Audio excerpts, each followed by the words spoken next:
sepak bola ya.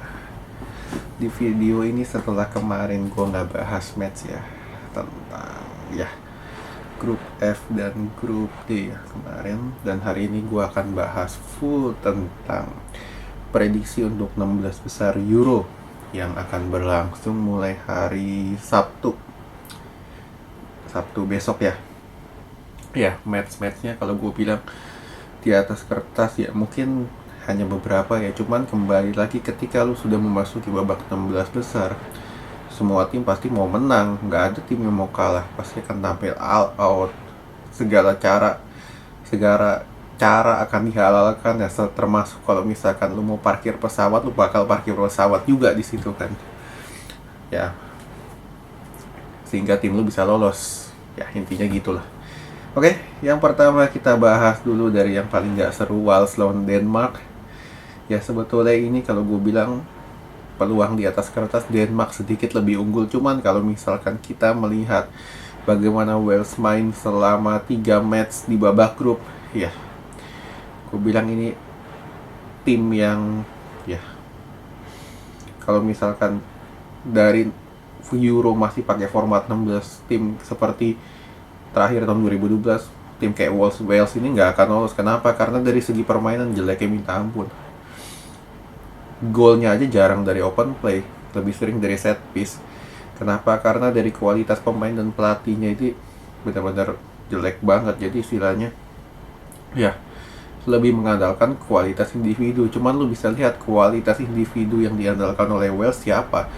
Ramsey aja di Juventus nggak kepake. Daniel James itu orang cuma bisa lari doang. Bale yang sekarang bukan Bale yang kita kenal terakhir tampil bagus 2016. Bale yang sekarang ya nggak jauh beda dengan 8 pemain mediocre Wales yang lain. Nah, untuk Denmark tanpa Eriksen ya kalau gue bilang tampil apa adanya ya, lebih mengandalkan spiritnya aja. Karena dari segi individu lu kehilangan Eriksen, ibarat lu nggak ada yang carry satu tim lagi untuk Denmark. Jadi istilahnya kalau gue bilang Wales lawan Denmark ini penampilan dari sisi permainan, dua tim ini akan tampil terbuka karena mereka nggak tahu mau nerapin sistem apa lagi. Intinya ya kurang ya, minimal mungkin gol pun nggak banyak tercipta. Cuman kalau misalkan dari segi permainan ya lu nggak akan bisa menikmati untuk partai ini. Oke? Lalu ada Belanda lawan Ceko ya. Belanda lawan Ceko itu juga sama. Beruntung aja mereka sekarang Patrick Schick ini lagi on fire. Sedangkan dari segi permainan Ceko ini juga nggak jauh beda sama Wales lawan Denmark. Penampilannya ngandelin long ball kayak gitu. Belanda nggak terbukti juga. Lu di babak grup nggak ada tim yang besar ya istilahnya, termasuk di 16 besar ini Ceko juga bukan tim besar. Jadi istilahnya feeling gua Belanda nggak akan kesulitan ketemu Ceko. Lalu ada Swedia lawan Ukraina ya, ini juga sama. Swedia lolos pas-pasan ketemu Ukraina ini penampilannya ya gitu-gitu aja, kandelin kolektivitas tim, cuman dari segi permainan nggak begitu menghibur. Swedia pun sama ya. Untuk Swedia dan Ukraina gue lebih mengunggulkan Swedia sedikit ketimbang Ukraina. Kenapa? Karena dari segi kualitas individu Swedia jauh lebih bagus. Di situ mereka punya Forsberg istilahnya. Sedangkan Ukraina ya nggak ada yang bisa diunggulkan. Oke? Lalu ada Italia Austria ya, ini feeling gue Italia akan menang mudah lawan Austria. Karena Austria dari segi permainan, dari segi kualitas individu, kecuali Alaba, mediocre semua. Italia menang lebih dari 2 gol untuk lawan Austria. Lalu Prancis lawan Swiss. Nah ini juga sama, Prancis akan menang mudah dengan dilibas Swiss. Ya Swiss kalau misalkan orang bilang bla Swiss hebat, bla bla segala macam, kalau misalkan Swiss hebat, pemain mereka main di liga besar. Cuman lu bisa lihat ada nggak yang main di liga besar? Liga besar dalam istilahnya tim langganan minimal semifinal lah Liga Champion, kan nggak ada. Kalau orang bilang si Andi ini main di Liverpool, bla bla segala macam. Hey, si Akiri cadangan. case close, selesai. Jadi istilahnya Prancis menang mudah lawan Swiss. Kroasia lawan Spanyol, nah ini 50-50. Kenapa? Spanyol penampilannya up and down, meragukan. Kroasia pun sama, up and down. Kroasia yang sekarang bukan Kroasia yang kita kenal seperti tahun 2018. Yang sekarang ngambang istilahnya, kadang bagus, kadang jelek. Spanyol pun sama, nggak punya striker. Ngandelin Morata itu perlu 1 juta peluang untuk bisa cetak gol. Nah, Kroasia lawan Spanyol 50-50 untuk match ini. Kemungkinan besar akan berlanjut hingga babak perpanjangan waktu. Kenapa? Karena dua tim ini nggak bisa cetak gol, intinya itu doang. Lalu ada lagi Jerman, Inggris lawan Jerman. Nah ini dua tim besar masa lalu istilahnya. Inggris yang dibesarkan oleh media, Jerman yang tim besar masa lalu. Jerman generasi yang sekarang gak semewah. Terakhir mereka juara 2014 atau minimal 2016.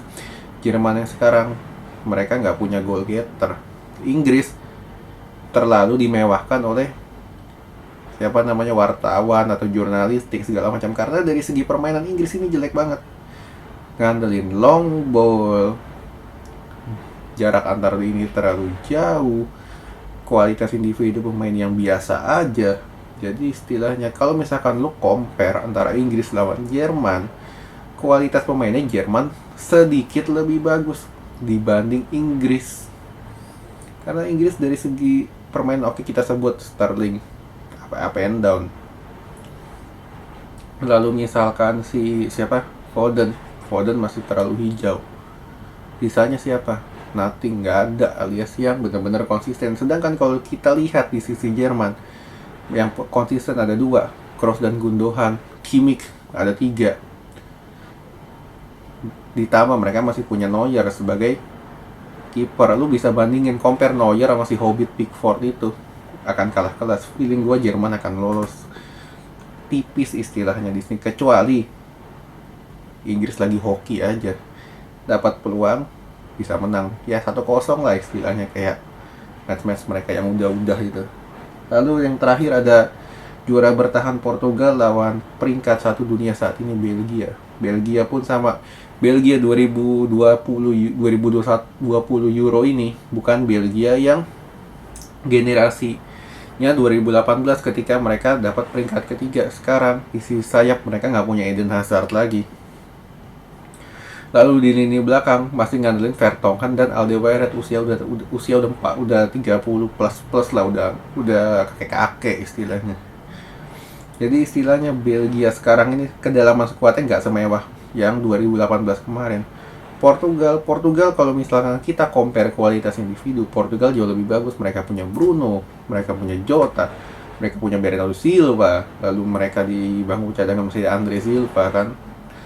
Banyak lah Portugal. Cuman kembali lagi, pelatihnya ini pelatih mediocre, nggak bisa meramu skuad semewah ini. Jadi istilahnya terlalu mengandalkan skill individu, atau kalau misalkan mentok, parkir bus ngincar counter Portugal berbahaya. Akan jadi senjata empuk ketika berhadapan dengan para back Belgia yang udah tuir. Ya feeling gua Belgia ketemu Portugal, di sini gue lebih mengunggulkan Portugal tipis ketimbang Belgia, murni dari skema counter attack Portugal yang lebih berbahaya ketimbang Belgia. Oke, sekian dulu.